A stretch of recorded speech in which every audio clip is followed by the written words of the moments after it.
Military operations की भरपूर मजम्मत करते हैं। यहाँ पे बात हुई थी ऑपरेशन की, मैंने बड़ी गौर से बातें सुनी, मुझे लगा कोई सेंसिबल बात होगी, लेकिन जी यहाँ पे तो पॉइंट स्कोरिंग हो रही है। किसी को एहसास ही नहीं है कि खैबर पख्तूनख्वा के लोगों के साथ इस टाइम क्या हो रहा है।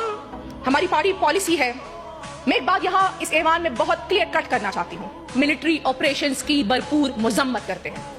हम क्यों उसकी मजम्मत करते हैं, हम क्यों उसकी मुखालफत कर रहे हैं? क्योंकि उससे हमारे लोग दर बदर हो रहे हैं, उससे हमारे लोगों का नुकसान हो रहा है। खैबर पख्तूनख्वा दहशतगर्दी की मद में बहुत बड़ी कीमत दिहाइयों से चुका रहा है।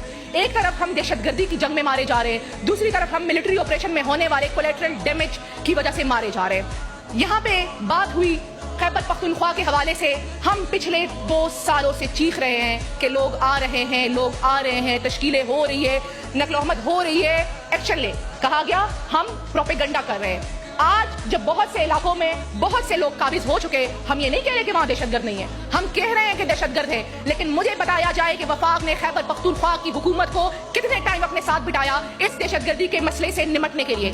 मुझे बताया कि हमें कितनी मरतबा ब्रीफिंग दी गई इस दहशतगर्दी के मसले से निमटने के लिए। जब हम आपसे कह रहे थे कि दहशतगर्द आ रहे, आप लोग कह रहे थे कि जी आप प्रोपेगेंडा कर रहे थे। जब हम आपसे कह रहे थे कि इस जंग में कीमत खैबर पख्तूनख्वा चुकाएगा, अगर आपसे बात नहीं हो पा रही तो हमें अपने साथ करें, आए अफगानिस्तान से बात करें, तो आप कह रहे थे कि ये वफाक का डोमेन है। लीडर ऑफ द हाउस इसादार साहब बैठे हुए हैं यहाँ पे, इनकी ये भी गए हुए हैं अफगानिस्तान, ये गए इस मामले में। जब हम आपसे कह रहे थे कि हमें अपने साथ लेके जाए, शायद हम कोई हल निकाल ले, तो हमें कहा जा रहा था कि ये आपकी डोमेन नहीं है। और आज खैबर पख्तूनख्वा उस डोमेन की वजह से जल रहा है। आप